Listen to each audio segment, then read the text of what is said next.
Welcome to the story of Everyman. Tonight, we have Casey Fields with us. Hello. I met Casey, man, some years ago. It's been about 6 years. You've been going to motion for 6? Yep, since 2018. Yep. How long have you been going to motion? That's probably about the time I started, actually. But I don't think we started interacting until about 3 years ago. Right. Were you not involved until 3 years ago? No, I was. We just Me and John were on. We didn't talk for some reason. I don't know. Just because I'm Mexican. Probably. Casey, how old are you? 37. Where were you born? Longview, Texas. So have you lived here your whole life? Whole life. Well, not exactly Longview, like Pine Tree, White Oak. Yeah. Which is our general area, right? But I mean, I moved to Kilgore in 2005 and lived there till COVID. What do you think about everybody being from Longview, Texas? There's a lot of people that never leave their hometown. Longview's a pretty decent place. I think the people here are nice enough. Never had a reason to leave. Oh, okay. What do you think of the people of Longview? So Casey, John doesn't like Longview folk. Somebody needs to let him know on ATL. The most loved and hated man. what do I think about people of Longview? I love people of Longview. Like, they are amazing. They are the best thing that's ever happened to me. Is that better? Yeah. Okay. I feel like that was kind of sincere. I don't know. I have some follow-up questions to that, but I'm not going to ask them. We're not here to interview John. Okay, Casey, what do you think of Longview and the people of Longview? Just like every other place. Wild at times. Have you been anywhere else? Dude, I've traveled quite a bit with work, and I've been all over the U.S. I mean, to me, there's no place better than home. One of my favorite places is Cheyenne, Wyoming. It's just beautiful, and I don't know. I love to visit, but I don't want to live there. Did you go to visit, or did you just drive through? Just working. I was a truck driver. Okay. Tell me about your childhood. What was your childhood like, Casey? Man, I had a good childhood. I grew up with both parents in the house. My mom is a very sweet Christian lady. My dad was a good dad, but a stern, you're going to listen to me or I'm going to beat your butt. All right. And that sounds like a pretty classic East Texas family right there. I met his dad. Don't let him kid you about his dad. His dad has a great sense of humor. My dad, like everybody says, I'm just like my father. My father, I don't know the word for it, but he doesn't have boundaries. I know when to stop joking. This fool, he'll keep going till somebody dies. You know, like he's played dead. I've told everybody at his funeral, everybody's gonna be expecting him to pop up. Yeah. From some kind of joke. The first time I met him, he was so funny, and yeah, he's absolutely right. Like the jokes were like, they're funny, and he's like a tamer version, but still, yeah. My dad's hardcore. He's had 72 years of experience. Nice. Yeah. So what else? Tell me more about your childhood.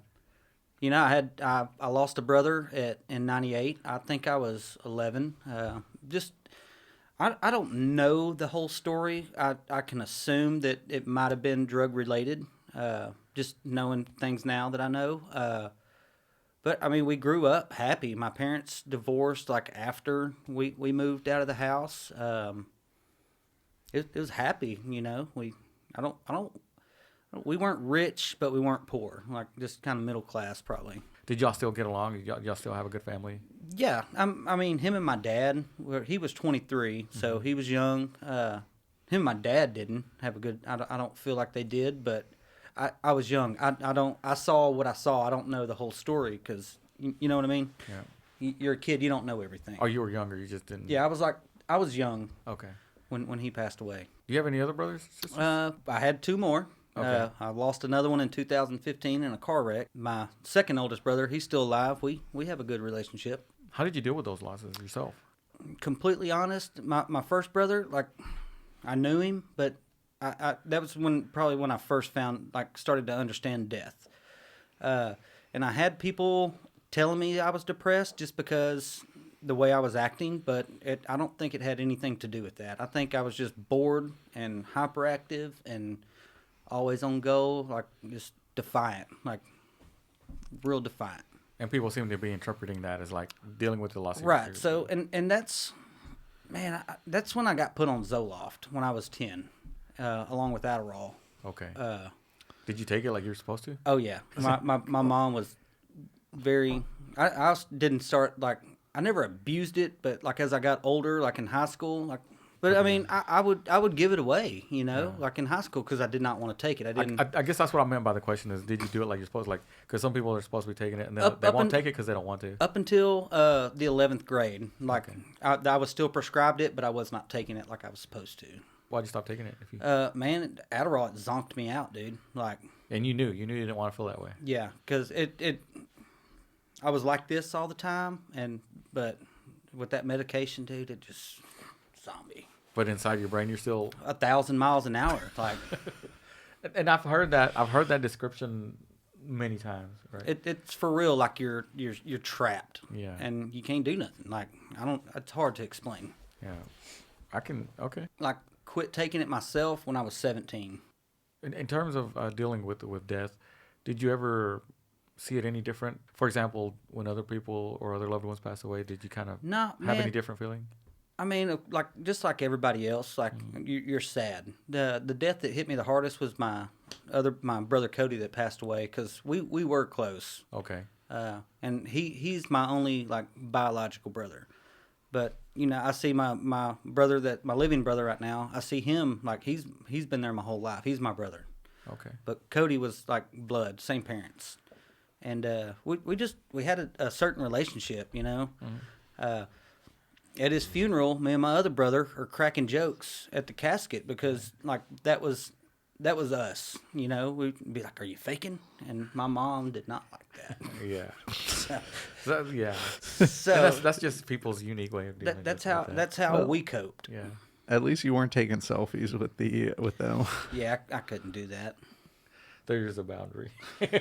There is a line, and some people cross it. Did you graduate high school? Yes. Okay. Tell me about your jobs. So my first job in high school, I would get on a work release program. I worked for a dude cutting hay. Wait. A work release? Work release? Yeah, Gladewater High School had you could work half days if you were going to work. I mean, you could go to school half a day if you had a job. Is that what they called it? Work release? Yeah. When you hear work release, what do you think? I thought prison. No. That's normally the term we Maybe think that's about. what they called it. I was like, oh, they let you out of prison to work? No, but that's That's what nice. it was. You could leave at noon to go to work. Okay. But I had a job cutting hay and baling hay, just doing farm work. And that was fun. I think my senior year of high school, I went to work for a uniform company. Okay. Unloading dirty clothes and loading on clean clothes. That was terrible. I made $7.50 an hour. And those big, like a FedEx style truck, like they're in the middle of the summer, it's an oven. Oh, wow. It's terrible. And you're just messing with other people's nasty, sweaty, dirty, gross clothes. Wow. And I hated that. And then I got in the oil field, and I did that for about 18 years, just kind of all over the oil field. Maybe I started talking to you or getting to know you at the end of that. Is that correct? Yeah, I think it was about 2020. 18 years? Yeah. He's an oil field fellow. I know you didn't know that. I turned 18. So you must have been 18 or 19 when you started, and 18. You just stopped a couple of years ago? Yeah, in 2020. Or a year ago? Well, what was it? When did COVID? 2020. COVID hit 2020. Yeah. I mean, all I ever did, like, I never worked on rigs. I was around them. I worked mainly in shops, like rental side of the oil field. You learned the lingo. I learned all kinds of stuff I shouldn't have learned. If you want to learn how to cuss, go to an oil rig. Did you like doing the oil field stuff? Man, I loved it. But like when I was young, I was chasing that money. Yeah. And like my first oil field job, I was getting 168 hours a week, and my boss would sign that time card. Just a party. I spent so much money. I've made a lot of money in the oil field. I had a good life. What was your faith like before, like during this time? What was your faith like? So growing up, I grew up Baptist in a Baptist church. We went every Sunday, and I've always believed in God. I've always known that He was there. that's never been a question. Just probably teenage, like just being defiant. I didn't want to go to church no more. Probably like 13 or 14. Then I just quit going. I didn't feel like the church. Don't get me wrong, it was a great church. Hey, it's okay to say what you need to say, man. But I probably agree. It was a great church. Everybody there was great, but the style of teaching, the repetitiveness, it did not click in my brain. It was boring. I had a struggle with that too. Like church, sometimes church was just boring. As I've gotten older, I've learned to pay attention. Yeah. It's so hard sometimes. Why are you laughing, Matt? I'm just thinking of that one time we were at C3. Casey just, that one night was just like bouncing off the walls. Do you remember that, Casey? No. You were like shotgunning that's- Mountain Dew and like you were just like, you want to go do stuff? First off, I don't even drink Mountain Dew. Oh, was that at the hotel? I don't know when you what it was. There was some soda or something. What- It was like, why are you shotgunning a soda? Oh, Casey? that's- I kind of remember That's that. when And you were John. talking about doing other crazy stuff too, and I was like, whoa, man, There chill. was, there was like 8 of us in a room. Like, this is a church event, right? Yes. I remember. And now. your ex was. When I think of like Casey, like I'm like, yeah, that's peak Casey right there. Is like bouncing off the walls. Man, I'm just happy all the time. It's very rare that I'm in a bad mood. Like I don't see no point in Oh yeah, Casey's letting great. all that. I just remember like that one moment he was like hyperactive, Casey, Always. and I'm just like, okay, now I understand Casey in a nutshell. Oh. Man. So tell me. Oh man, let me. I gotta wind down from that. What is there to wind down from? It only goes up from here. Oh, it's great. Oh, man. So, so you're doing all this, and you're still in the oil field. Tell me about your introduction to Motion Church. Oh, somebody invited me with my daughter's mom. Why did you go to Motion? Like, why? Just for that? Just because somebody invited you? Partly, but also like just life felt like it was crumbling at that time. Just searching, I guess, for something. So you go to Motion. What was your? Whenever COVID hit, like just like a lot of people, like it really affected my life because I lost my job in the oil field. I lost that big paycheck. What was your experience with Motion? Your initial experience with Motion? What was that like? Man, when I walked in the doors and saw the preacher wearing skinny jeans, I was like, man, this is a joke. Before you heard anything, you were Because like, I've never been to a church like Motion where, just the upbeat music. My vision of church was the old school Baptist church. You sing hymns and you don't holler in church, pretty much. and the fact that he's from the country, like Motion Church is not necessarily up his alley. It's not Baptist enough.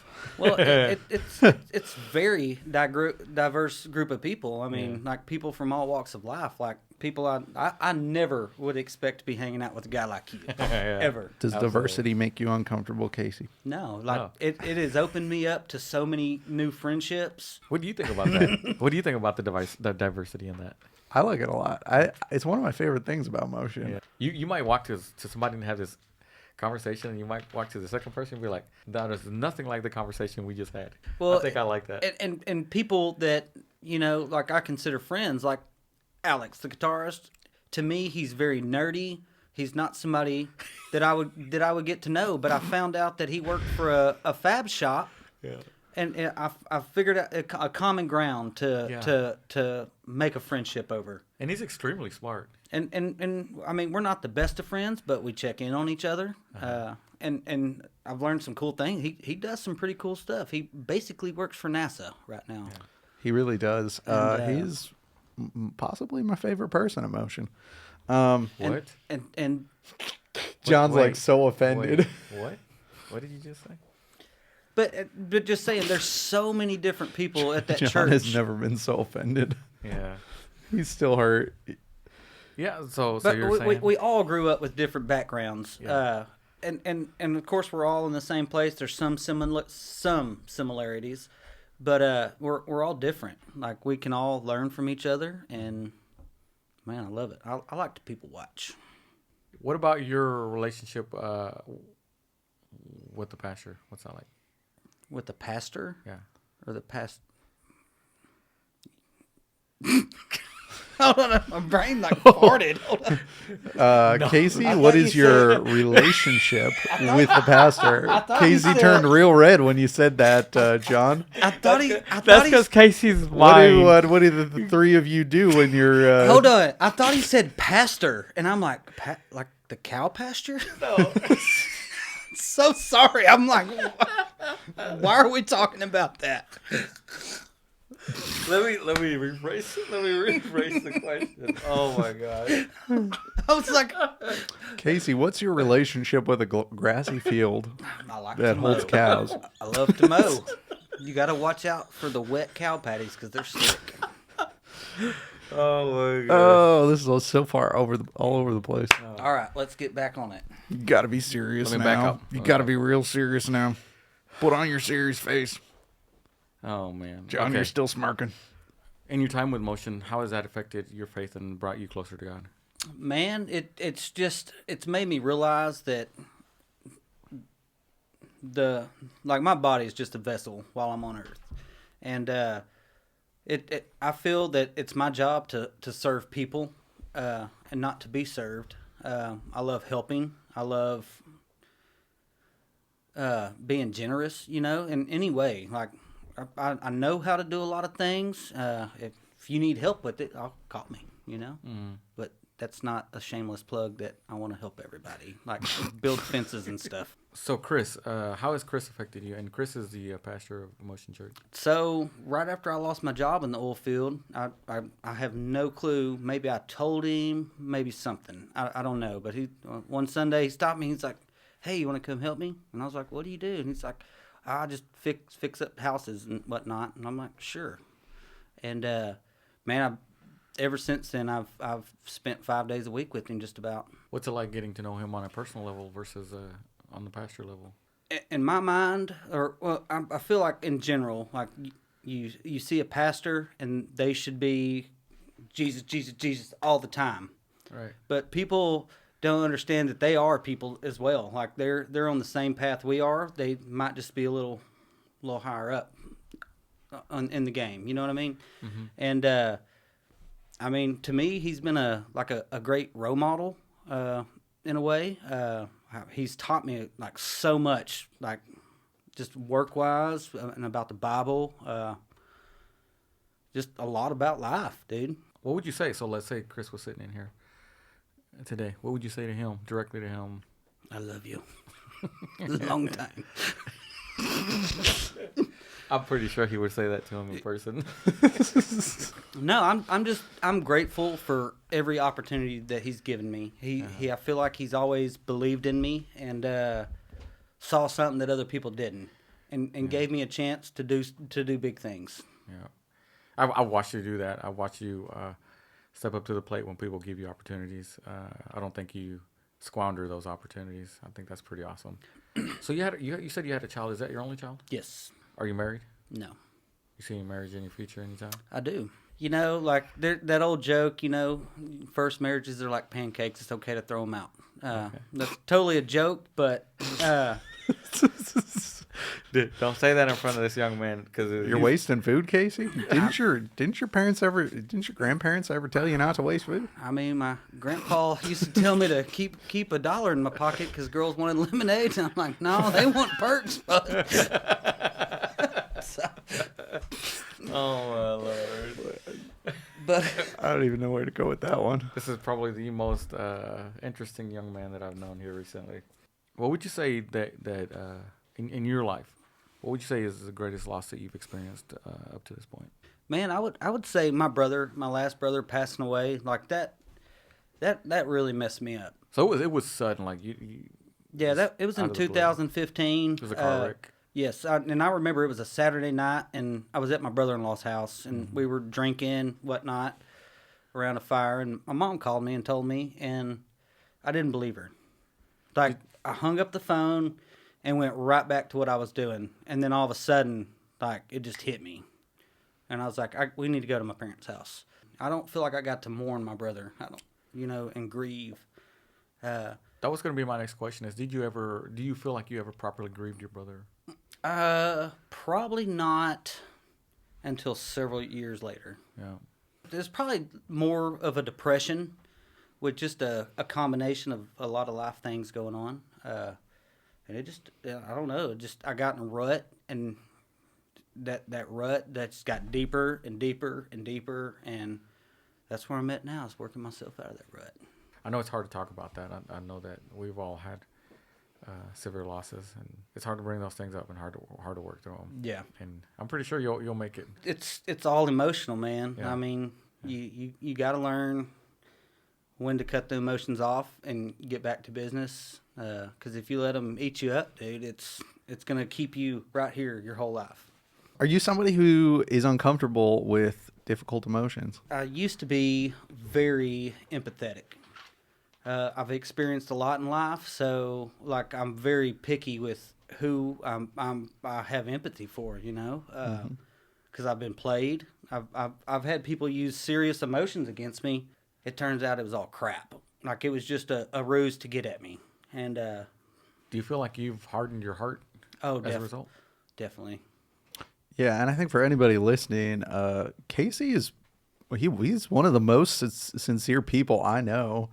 Definitely at Motion. He might be the most sincere person at Motion. I don't know. What do you think, John? I want to say for John, he shows his sincerity in weird ways.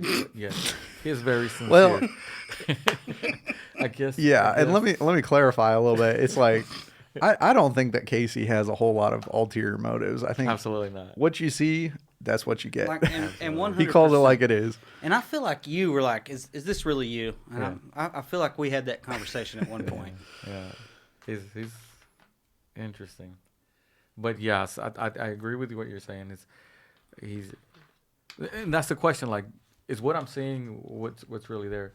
And, So I definitely see how somebody could easily take advantage of Casey. yeah, I mean, I've got a really big heart, and if you put a sob Exactly. story on me, like, Exactly. damn it, stop it, you know? I mean- it's a blessing and a curse, because it can lead you somewhere big, or it can put you in a relationship that you have no business being in, but you feel like it's fixing you or something like that. You know what I mean? or vice versa. Like you're Yeah. trying to help them, and they're really just taking advantage of you as a Yep. result. Like, Yeah, and I think from what you've said and what I know about you, it seems like a lot of times, you know, you put yourself out there a lot for people, but sometimes people don't put out for you. I've put myself out there a lot for the wrong people, and you know, it was unnecessary. Like I should have never done that. but I think those are life lessons too. Like, Oh, yeah. like you learn. And Yeah, definitely. But I'll admit, 90% of my problems I have caused. If I question something about my faith, like I feel like God shows me, like not like actually, but something will happen in life that'll give me an understanding of what I was thinking about. Mm-hmm. Does that make sense? It does. I think one cool thing is that through experience, through watching Casey, and through him talking to me, when he does have a question about a misunderstanding of the Bible or something of that nature, he actually asks Chris for clarification on it. That's pretty cool. Like he doesn't just I don't. make up his own reasoning. Or whatever. I don't come up with my own understanding. That's pretty cool. Along those lines as well, what do you think are the important key cornerstones of your faith? Man, just love people, forgive, and serve. Help people as much as you can. If this was your last day on earth, what would you tell humanity? Raise hell, praise Dale. Who's Dale? Dale Earnhardt. Man, that's I told you this guy. I told you. That's his dad's. That's his dad's humor. That's his dad's humor. man. My last day on earth. What would I tell humanity? Yeah. What advice would you have for humanity? Would be a very big something, because that's been a very big thing in my life, is just learning to forgive somebody. You don't have to necessarily tell them, but you can tell them in your head and go on about your life. And doing that sometimes just lifts so much weight off of you. What's one of the hardest things you've had to forgive? Ooh. I don't want to talk about that.